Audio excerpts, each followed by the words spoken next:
And then there's also another interview that I conducted. So this is two different parts of the New York Times. But we'll start out with the op-ed. Op-ed title, I was supposed to debate Charlie Kirk. Here's what I would have said. Mr. Piker hosts a streaming show on the Twitch platform covering politics and pop culture. Okay? In less than 2 weeks, I was supposed to debate Charlie Kirk. The event was scheduled for September 25th at Dartmouth College, and it was meant to be a wide-ranging conversation about American politics focused on the views of young voters. But on Wednesday, tragedy intervened. The entire country now knows the story. Mr. Kirk was fatally shot while speaking at a university campus in Utah. Late Thursday night, an arrest was made in the case. I found out that Mr. Kirk had been killed while I was live streaming to my audience on Twitch, as I do nearly every day. While I am exposed to daily images of incredible horror, particularly those of atrocities taking place in Gaza, I was still shocked by the images from Utah. What shocked me was not merely the graphic nature of what took place. It was the horror of seeing someone whom I know, not a friend or an ally, but a human being I know personally and have debated before, fall victim to what clearly seems to be a rising tide of political violence. Even before knowing exactly why Mr. Kirk was killed, I think there are some disturbing and necessary insights that can be drawn from his horrible death, ideas that affect the way many of my viewers and many of the people who followed Mr. Kirk would see the world. The first of these insights is hardly new. The United States has both very loose gun laws and more violent gun deaths per capita than any other developed nation in the world, and while shootings occur most anywhere, campuses can be especially deadly. As news broke that Mr. Kirk was shot at Utah Valley University, there was a near simultaneous tragedy at a high school in small town Colorado, where a 16-year-old shot two fellow students. There have been 47 school shootings this year. Charlie Kirk's was the 46th, and the Colorado shooting was the 47th. Though it may ultimately prove correct to classify Mr. Kirk's death as a tectonic political murder, the shooting was not itself uncommon or extraordinary. The victim was. The second idea is more general and is connected to perhaps why these kinds of killings happen in the first place. Violence almost never originates in a vacuum, and the killing of a high-profile political content creator, regardless of why it happened, speaks to a breakdown in our social order. Mr. Kirk was fond of talking about the ways that urban life has decayed in America, particularly in places like his native Chicago area. In fact, his last words included answering a question about the frequency of mass shootings with a question of his own about whether gang violence counted in that discussion. Any answer about civic decline in America also has to include a discussion about the failure of our political and economic establishment to reconcile with social challenges that have touched every place and aspect of American life. Too many examples of the deadly gun violence we see today are, it seems to me, indicative of this decline. The social challenges include rising rents and homelessness, the destruction caused by climate change, titanic levels of inequality, and too many others to name here. Our capitalist way of life, always accumulating, never evening out, leaves more and more people to deal with these problems on their own. This produces feelings of isolation and resentment as material conditions worsen. And considering that our society is swamped by, and yet somehow stitched together by, a 24/7 news cycle that too often feeds this resentment, it is little wonder that a country of stressed out gun owners would have so many grim, needless gun deaths. This connects to my final idea. Americans inhabit a culture of violence to which we have become habitually desensitized. There is a connection between our culture of violence and American foreign policy. Over time, our culture of violence has targeted people around the world, anywhere from Cuba to Iraq, people who serve as literal targets for American weapons and bombs, absorbing what I think of as Americans' excess capacity for violence. For years now, American politics has taken on an increasingly punitive flavor.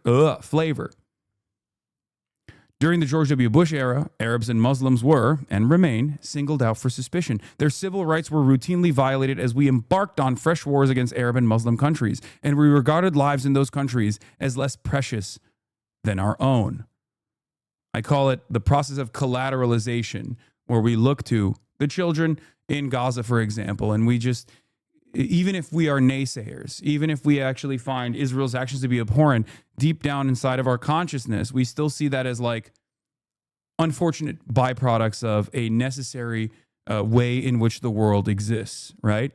Collateral damage. We almost turn it into a natural disaster. He reads this article every time I tune in, Lamau. I wrote this article recently, and this is the first time I'm reading it. But I have repeated a lot of these things, so yes. So you have heard me say these things before. That's just usually how it goes. It's just me putting pen to paper, you know?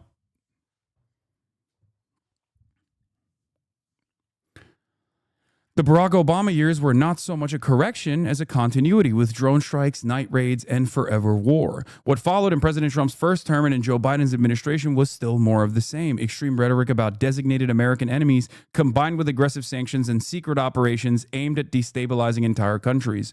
A foreign policy organized around punishing and killing our supposedly sworn enemies, diplomacy be damned, conveys the terrible message that we can only kill and maim our way to achieving the world we want to live in. I fear that this is the most evident in America's ironclad support for Israel. The genocide in Gaza has claimed tens of thousands of innocent lives. Meanwhile, Israel has carried out brazen assassinations and attempted assassinations in Iran, Qatar, Lebanon, and Yemen, backed up by Mr. Trump and previously by Mr. Biden. Our government's virtually unyielding support for Israel tells a scary story about the country we live in. It suggests that merely because we designate them as such, American enemies can be marked for death. Whether such rivals pose a legitimate threat, the fire and fury of our military and our allies have clearly become the default answers for how we deal with a world whose interests don't align with our own. Pulling a gun or launching a missile has become a part of our national character, a sad reduction of morality at a time, to the time it takes for fingers to pull the triggers. I would have liked to ask Mr. Kirk about all these things. He and I identified some of the same problems, but our views clashed about their causes and their potential solutions. Americans, especially younger Americans, feel a sense of growing hopelessness as so many of those in power refuse to listen to their struggles, economic or otherwise. One side, Democrats, offer mostly platitudes, while the other, epitomized by Mr. Trump, frequently takes advantage of people's resentments and redirects them to vulnerable communities. Mr. Kirk, an ally of Mr. Trump, was an expert of the latter.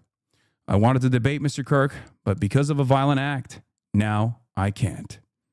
So that was it. Does this have comments? I want to see the comments. How did you get the New York Times to publish this? They asked me. Do they not have comments on this?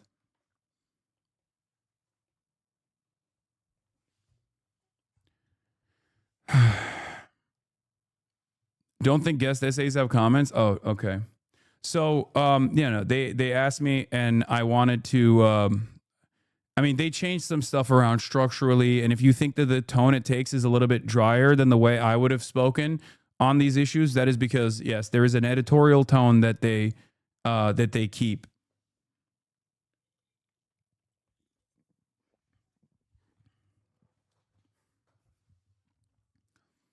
No, they let me keep the genocide. Genocide is now officially a part of the New York Times style guide. You can say Israel is doing a genocide without like slapping on air quotes or whatever. I think basically the way this changed was after the New York Times had that Jewish Israeli Holocaust scholar write about how Israel is definitely doing a genocide.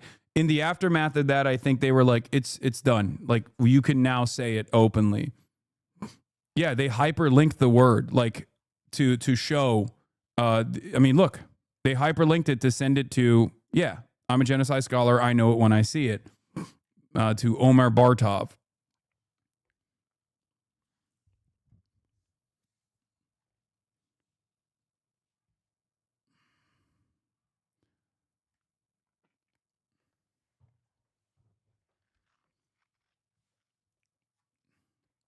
So obviously it's a little bit more restrained and a little bit more balanced and takes a drier tone than I normally would use. But that is because it like when you write a guest essay, even when you write a guest essay for the New York Times, like they still obviously have their own editors go through it. I had 2 different rounds of editorial process. And then this is an interview that I did with Joe Bernstein of the New York Times as well, where I kind of like went through the same process as well. But I'm not going to go into that right now. The reason why I brought up the guest op-ed that I wrote for the New York Times is because like it's all of the it's all it basically is the easiest to understand summarization of why how I connect like America's unlimited violence overseas back to unlimited violence in the domestic, and how we have become increasingly more desensitized to violence, and that's the reason why we are reacting the way that we are to all of these instances. People, I think, mostly don't understand. I don't think people understand, like boomers especially are like, what the fuck? Why are people celebrating death? And it's like, this is part of the reason, because so many people, regardless of their political background, are experiencing the same economic pressures, and they're also seeing unlimited violence born out of our actions as a consequence of foreign policy, but also our actions in domestic policy. And then they're going, okay, well, the value of life is worth nothing, I guess. You know? Look who else tried to say they were trans. Skull and Gate said Charlie Kirk is trans. That's crazy.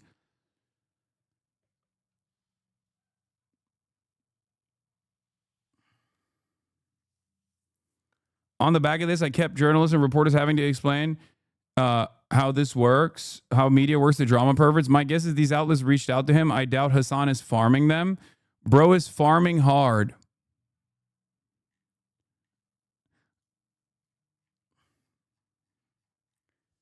Yeah, I wonder why a bunch of mainstream outlets would reach out to a guy who is, fairly knowledgeable on like online radicalization, and is also directly connected both by his profession and also directly connected due to the fact that we were supposed to debate, to the person who was just killed on the exact opposite side of the political spectrum.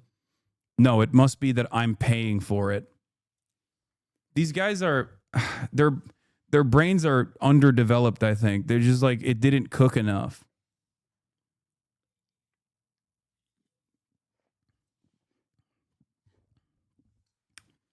Part of the reason why I wanted to write the op-ed was also because I feel like there's a lot of people offering their takes on the stuff, and some of it actually doesn't accurately convey Charlie Kirk's perspective at all.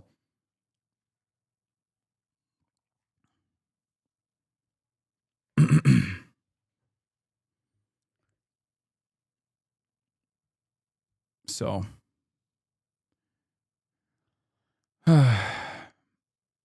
just watched a YouTube video saying you didn't condemn the assassination commie. The 10-sec vids, I'm sure, are true and not out of context. Yeah. It makes no sense, to be fair. But yeah, we'll talk about Candace Owens as well in a second. Candace Owens, out of all of the demons on the right, was perhaps the only